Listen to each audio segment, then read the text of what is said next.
വയനാട്ടിൽ ബജ്രംഗ് ദൾ പ്രവർത്തകർ പാസ്റ്ററെ ഭീഷണിപ്പെടുത്തിയ സംഭവത്തിൽ സ്വമേധയാ കേസെടുത്ത് വയനാട് സുൽത്താൻ ബത്തേരി പോലീസ്. ഭീഷണിപ്പെടുത്തുന്ന ദൃശ്യങ്ങൾ പുറത്തു വന്നതിന് പിന്നാലെയാണ് നടപടി. കലാപത്തിന് ആഹ്വാനം, സംഘം ചേർന്നുള്ള ഭീഷണി തുടങ്ങിയ വകുപ്പുകൾ ചേർത്താണ് നടപടി. ജോഷില ചേരുകയാണ്. ജോഷില, എപ്പോഴാണ് ഈ സംഭവം ഉണ്ടാകുന്നത്? പോലീസ് നടപടികൾ എന്തൊക്കെയാണ്?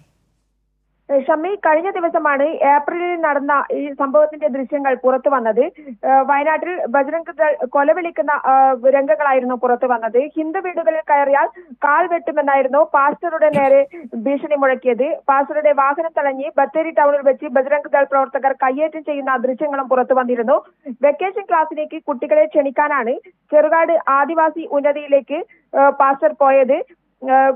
അപ്പോഴാണ് ഇവർ ബത്തേരി ടൗണിൽ വെച്ച് തടഞ്ഞു വെച്ചുകൊണ്ട് കാൽവെട്ടും, ആ കോളനിയിലേക്ക് വന്നാൽ കാൽവെട്ടും എന്ന് ഭീഷണിപ്പെടുത്തുകയായിരുന്നു. മാത്രമല്ല, രാമനെ കുറിച്ച് നിങ്ങൾ പഠിപ്പിക്കുന്നുണ്ടോ തുടങ്ങിയ ചോദ്യങ്ങളുമായി, അതായത് ഹൈന്ദവ വർഗീയതയുടെ പേരിൽ ആണ് അത്തരത്തിൽ ഒരു ഭീഷണിയുമായി മുന്നോട്ട് വന്നിട്ടുള്ളത്. വർഗീയ പ്രചാരണം എന്നുള്ള രീതിയിൽ തന്നെയായിരുന്നു ആ ഒരു ഭീഷണി സ്വരവും. ഒരുപാട് ആളുകൾ ചുറ്റും നിന്ന് ആണ് പാസ്റ്ററെ അത്തരത്തിൽ ഭീഷണിപ്പെടുത്തുകയും ദേഹോപദ്രവം ഏൽപ്പിക്കാൻ ശ്രമിക്കുകയും ചെയ്തത്.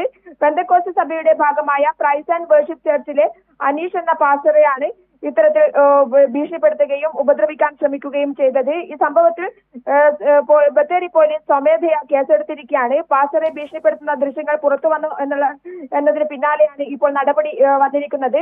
കലാപത്തിന് ആഹ്വാനം ചെയ്തു, സംഘം ചേർന്നുള്ള ഭീഷണി തുടങ്ങിയ വകുപ്പുകൾ ചേർത്താണ് FIR രജിസ്റ്റർ ചെയ്തിരിക്കുന്നത്.